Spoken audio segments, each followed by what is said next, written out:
क्योंकि corporate connection में आज 2 कंपनियों के मैनेजमेंट से हम बातचीत करेंगे। सबसे पहले तो पिडिलाइट इंडस्ट्रीज के मैनेजमेंट के साथ हम जुड़ेंगे, इसके बाद हम जिंदल स्टेनलेस के मैनेजमेंट से बातचीत भी करेंगे। लेकिन सबसे पहले पिडिलाइट जो एडेसिव वाटरप्रूफ सेगमेंट में काम करती है और प्रोडक्ट मैन्युफैक्चरिंग में जानी मानी कंपनी है। कंपनी के जून तिमाही के नतीजे अच्छे रहे हैं। आय में सालाना आधार पे 10.5% का यहाँ पर हमने मुनाफा भी बात करें लगभग 19% के आसपास देखा हुआ है।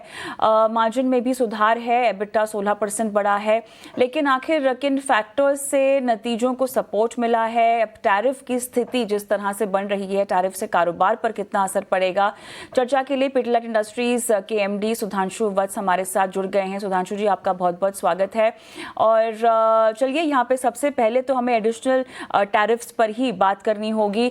पूरे क्षेत्र पर कैसा इम्पैक्ट आप देखते हैं और आपका यूएस के साथ जो एक्सपोर्ट है वहाँ के बाजारों पर किस तरह का इम्पैक्ट?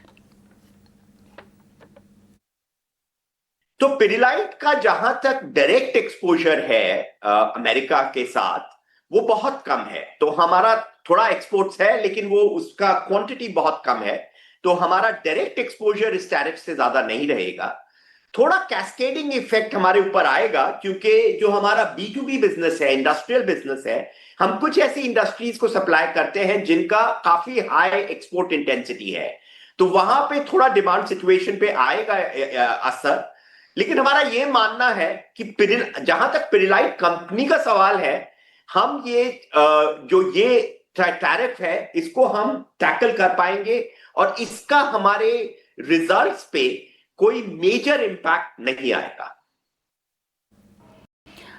मिस्टर वत्स, मॉनसून की अगर हम बात करें तो यहाँ पर काफ़ी अच्छा मॉनसून हमने देखा है। डिमांड सिनेरियो की मैं बात कर रही हूँ, स्टेडी डिमांड दिखाई दे रही है।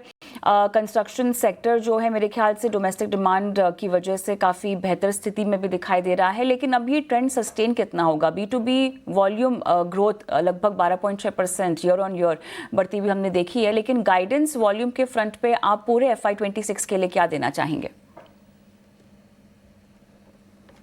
हाँ, double digit underline volume growth की हमारी जो गाइडेंस है, जो हमने हमेशा से बोला है कि हम consistent double digit profitable underline volume growth deliver करेंगे, वो ही गाइडेंस वो हम रख रहे हैं।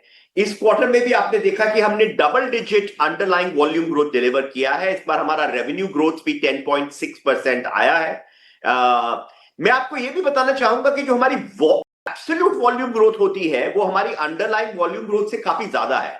तो वो almost it could be even 2x of what our number is. यहाँ पर अर्बन और रूरल की डिमांड का अगर हम सिनेरियो देखें तो क्या अर्बन एरियाज की डिमांड रूरल से, ग्रामीण क्षेत्रों से बेहतर निकलती हुई दिखाई दे रही है, या आपको लगता है कि रूरल डिमांड भी अब पेस पिकअप कर रही है?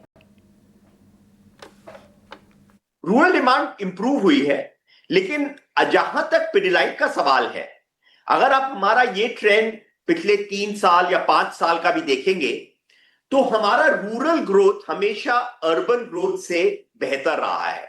इसका कारण यह है कि हम एक डिस्ट्रीब्यूशन एक्सपेंशन पे, डीप डिस्ट्रीब्यूशन पे काफी विश्वास रखते हैं। तो हमारा कंटिन्यूअस डिस्ट्रीब्यूशन एक्सपेंशन रहता है रूरल में। और दूसरा ये भी चीजें आप देखेंगे, हम एक पायनियरिंग कंपनी है। हम अपने एप्लीकेटर्स, यूजर्स के साथ कंटिन्यूअस काम करते हैं, उनको एजुकेट करते हैं, उनके साथ उनको सिखाते हैं किस तरह से हमारे प्रोडक्ट्स यूज करने चाहिए। तो ये जो एडवांटेज हमको रहती है एज अ कंपनी, वो हमारे को हम एडवांटेज हमेशा रूरल में बनी रहेगी, क्योंकि हम डिस्ट्रीब्यूशन एक्सपेंशन करेंगे और फील्ड मार्केटिंग करते रहेंगे। और ये जो हमारा काम है वो बढ़ता रहेगा। और आप लोग जानते ही हैं कि पिडिलाइट की दुनिया, PKD जो हमारा स्पेशल रूरबन के लिए इनिशिएटिव है, उसमें हम ग्रोथ दिखाते जा रहे हैं, PKD बढ़ते जा रहे हैं क्वार्टर ऑन क्वार्टर। तो उससे हमारा बिजनेस रूरबन में काफी सक्षम रहता है। ईवीज पर बात करते हैं। पिडिलाइट कैसे स्केल कर रहा है ईवी इलेक्ट्रॉनिक एडेसिव सेगमेंट को, और यहाँ पर कोई खास ऑर्डर विंस या पार्टनरशिप्स जिनके बारे में आप बात कर सकें? तो पिडिलाइट, जहां तक ईवी और इलेक्ट्रॉनिक्स की बात है, वो एक फ्यूचर सेगमेंट है। उस सेगमेंट पे हमारा पूरा ध्यान है। जहां तक इस पे प्रोग्रेस का सवाल है, आप देखेंगे जितने भी हमारे बड़े ईएमएसएस हैं इंडिया में, या कॉन्ट्रैक्ट मैन्युफैक्चरर्स हैं, या इलेक्ट्रॉनिक मैन्युफैक्चरिंग सर्विसेज कंपनीज हैं, या हमारे ईवी प्लेयर्स हैं, सबके साथ हमारा वार्तालाप चल रहा है, हमारा कॉन्ट्रैक्ट बना हुआ है। हमारे कई प्रोडक्ट्स कई जगहों पे स्पेसिफिकेशन टेस्टिंग के लिए जा रहे हैं, वो काम चल रहा है। उस काम में थोड़ा समय लगता है। जो तिमाही अभी गया है उसमें मैं आपसे यही कहना चाहूंगा कि एक और लार्ज ईएमएस, बड़ा ईएमएस हमारे साथ, हमारा कमर्शियल ट्रांजैक्शन उनके साथ शुरू हो गया है, तो वो बिजनेस और धीरे धीरे बढ़ता जाएगा जैसे हम आगे बढ़ेंगे। ऑलराइट, अमित सवस्त, बहुत बहुत धन्यवाद, आपने समय दिया और तमाम सवालों के जवाब दिए आज के हमारे इस शो में। धन्यवाद। हम एक ब्रेक लेते हैं। ब्रेक के उस पार जिंदल स्टेनलेस के मैनेजमेंट से बातचीत करेंगे नतीजों पर।